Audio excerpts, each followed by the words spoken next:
Hey guys!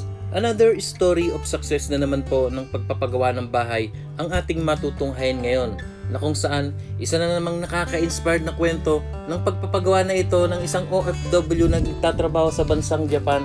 At yun nga guys, ang dati lamang pinapangarap na bahay niya noon na para sa kanyang pamilya ay ito nga't naisa katuparan na ngayon. So guys, ito nga't matutunghayan natin step by step hanggang sa mabuo ang bahay na ito, at meron po itong full video house tour na kung saan makikita natin ang kagandahan, lalong-lalo na yung loob ng bahay na ito ay tunay nga naman talagang naka-finish na ito, at yan nga ay pintura na lamang ang kulang. So guys, anya nga ni Sir ay talagang pinagsumikapan niya ito para sa kanyang pamilya. Ito'y pumunta siya ng bansang Japan, baon-baon ng pangarap para ito sa katuparan ng kanyang pinapangarap na maayos at matiwasay bukod sa pag-aaral ng mga anak. At ito nga ang pinapangarap nating lahat, ang bahay para sa ating minamahal na pamilya.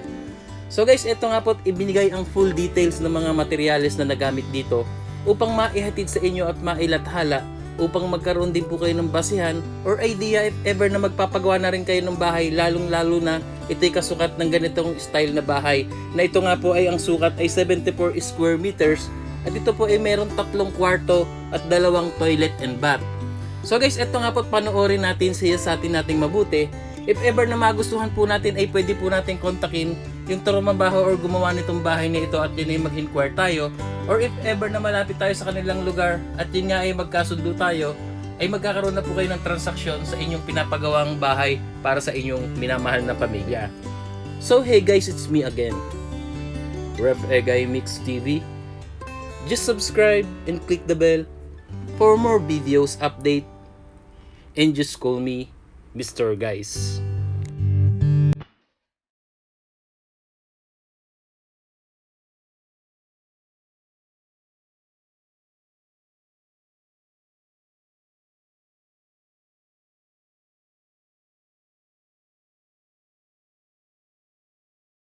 So guys, ito nga po ang ating topic or pag-uusapan ngayon.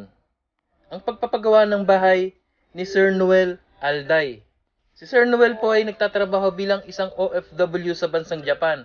At habang ang kanyang misis naman na si Ma'am Alma Alday ay isang full-time housewife.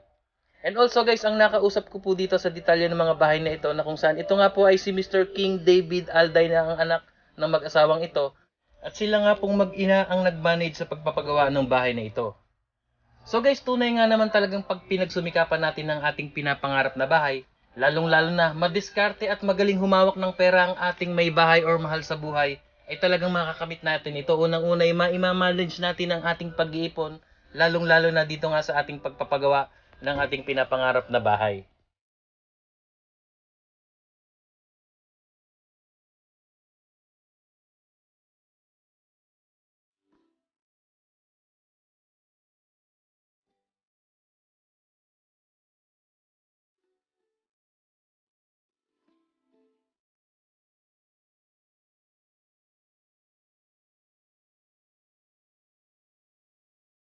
So guys, ayon nga po sa binigay na details ni Sir David, na ang sukat po ng bahay na ito ay 74 square meters. At ito nga ay meron 3 kwarto, kitchen and dining area, living room, 2 toilet and bath na kung saan yung isa po ay including doon sa isang room, porch or terrace. So napakaganda na po ng sukat ng bahay nito, and also guys, nakikita natin ito po ay box type, at yan nga ay napakaganda na nga po nito, lalong-lalo na pag ito ay napinturahan na. And also guys, ito pong bahay na ito ay matatagpuan sa San Jose, Batangas. Ito po ang location ng bahay na ito, at ito po ang hometown ng pamilya Alday.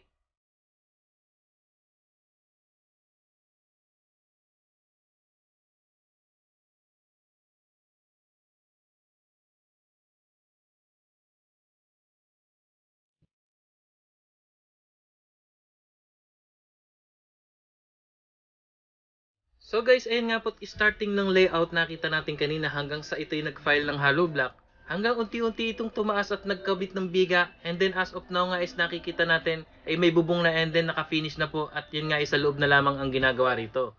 So guys, ito nga pag-usapan muna natin ng about sa pagpapagawa ng kanilang bubong, na kung saan ginamitan po ito ng color roof and steel trusses. So guys, ayon po sa binigay na details ni Sir Kings, na ang ginamit po dito sa kanilang steel trusses ay channel bar, na kung saan ito po ay 2x5 ang sukat at 15 piraso.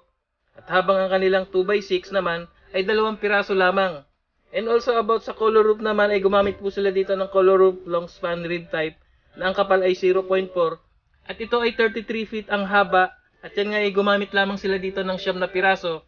At yan nga lahat guys, total cost ay gumastos po sila dito ng halagang 100,000 pesos. About lamang po sa kanilang pagpapagawa ng bubong.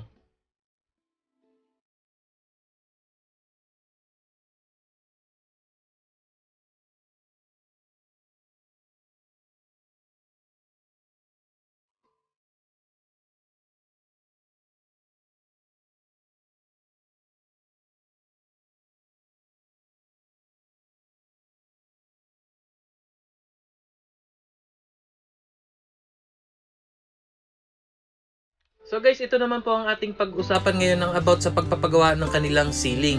Na kung saan, ito nga ay ginamitan ng Hardiflex at metal paring. And also guys, ayan at nakikita natin, meron po siyang mga design simula sa terrace, sala at yan ay kakaiba po ang design nito at tunay nga naman talagang napakaganda.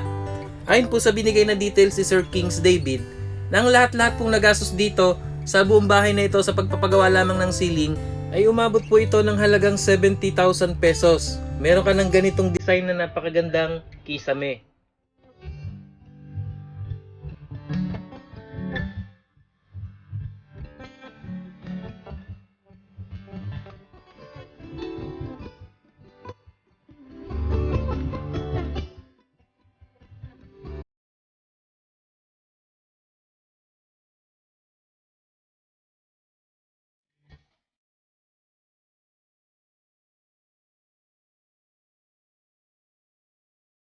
So guys, ito naman po ang ating pag-usapan ngayon ng about sa kanilang pagpapagawa ng mga pintuan at mga bintana. Naayon po sa binigay na details ni Sir Kings David, na ang kanila pong bintana ay meron pong 14 na piraso na kung saan ito po ay merong awning window, sliding windows. At yan nga po lahat-lahat assorted sizes ay nagkakahalaga po ng 55,000 pesos ang nagastos nila. And also about naman po sa mga pintuan, na lahat po ito ay merong 4 na piraso at yan nga po ay with hamba na. At yan nga po lahat-lahat guys, anya nga ni Sir ay gumastos po sila dito na nagkakahalaga ng 33,000 pesos. So guys, eto nga po nakikita na natin na buong-buo na po yung bahay na ito na kung saan pintura na lamang po talaga ang kulang nito. And also guys, eto na nga ang full video house tour na kung saan makikita po natin ang kagandahan ng loob ng bahay na ito at yung actual video na kung gaano nga ba kaaliwalas itong sukat na 74 square meters at ito po ay merong 3 kwarto. And also guys, meron din po itong kuha sa gabi na kung saan din makikita natin yung kagandahan lalong-lalo na yung ceiling na nakabukas na po ang kanilang mga lights decoration or LED strips light. So guys, eto nga't panoorin natin yung full video house tour na ito na kung saan kuhanin po natin yung idea na tama at sa tingin natin ay pwede nating i-apply sa ating pagpapagawa ng bahay, lalong-lalo na itong interior designs. Just continue to watching guys and enjoy the video.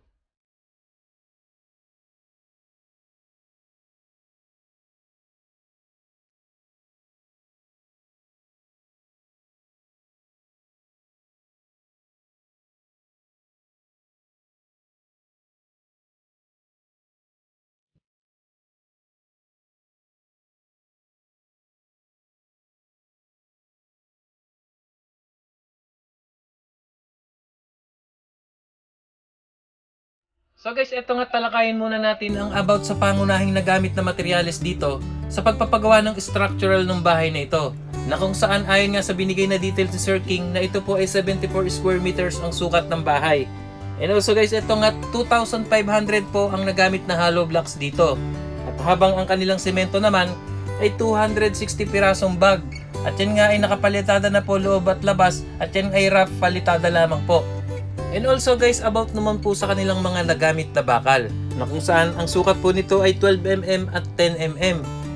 Sa 12mm po ay gumamit lamang po sila dito ng 30 piraso or 30 piraso at habang ang 10mm naman po ay nakagamit sila dito ng 220 pieces. Lahat-lahat na po yan sa sukat na 74 square meters at 3 kwarto na bahay. So guys, ito nga ay nagtotal ng 250 pieces about lamang sa mga bakal. And habang ang kanilang mga buhangin naman ay nakapagpa-deliver sila dito ng 7 na dump truck ayon po sa binigay na details si Sir King.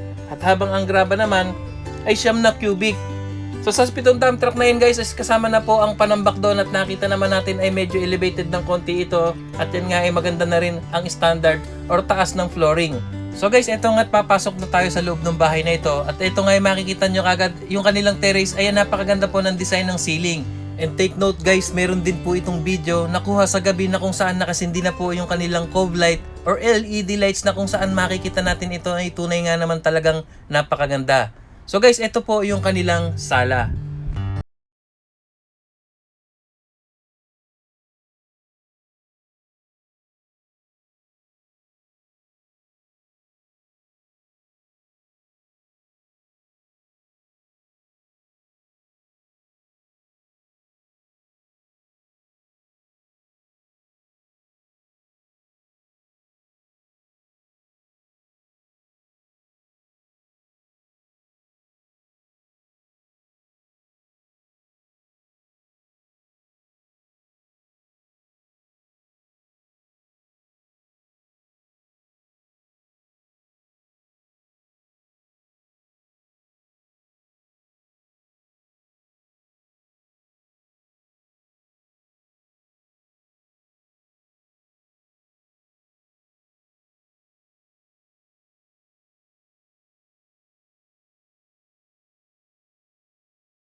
And dining area. And then dito po sa area na ito, nandito po yung kanilang second toilet and bath. And then meron pa rin po sila ditong extra lababo or para sa labahan siguro ito. At then guys, nakita natin tunay nga naman talagang napakaganda ng setup ng bahay na ito. So guys, ito naman po matutunghayan natin yung kuha ng video sa gabi na kung saan ito nga ay nakasindi na po yung kanilang mga lights accessories sa kanilang ceiling na pin lights or cove lights designs. And also guys, bago po yan ay pag-usapan muna natin ang nagamit dito or nagastos dito about sa mga tiles work nitong buong bahay na ito. Na kung saan makikita nga po natin ay pati poste po ng terrace ay may tiles na rin. So ayon po sa binigay na details ni Sir Kings, na lahat-lahat po ng tiles work dito sa buong bahay ay gumastos po sila ng halagang 150,000 pesos. Lahat-lahat na po yan. And about naman po sa kanilang electrical, na kung saan ito po, lahat-lahat ay gumastos din po sila dito ng halagang 30,000 pesos. So guys, ito na nga po yung sinasabi kong kuha sa gabi na kung saan makikita po natin na umaandar na po yung design ng kanilang sa ceiling na mga lights or accessories. And also pagdating po natin sa loob ay talagang mas maganda po ang dating nito. So guys, ito nga't panoorin natin at i-enjoy natin ang video. And after nito ay malalaman na po natin kung magkano nga ba ang halaga na nagastos dito sa box type na bahay. Nang sukat ay 74 square meters at may 3 kwarto at 2 toilet and bath at yan nga ay totally finish na, pintura na lamang ang kulang. So just continue to watching and enjoy the video guys.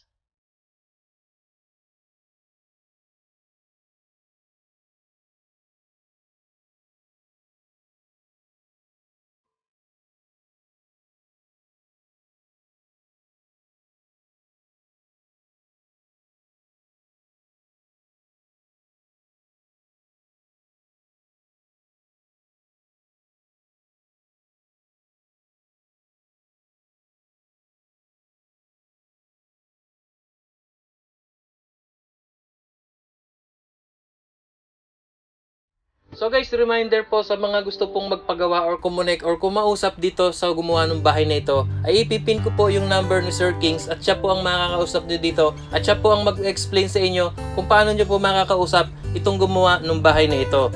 So ito na nga guys, about po sa nagastos dito. Nahin po sa binigay na details ni Sir Kings David na ang sukat nga po ng bahay na ito ay 74 square meters at yan ay may 3 kwarto, 2 toilet and bath at yan nga ay nakapalitada na loob at labas, totally finished na, makinis na at may mga lights decoration at yan nga ay pintura na lamang po ang kulang.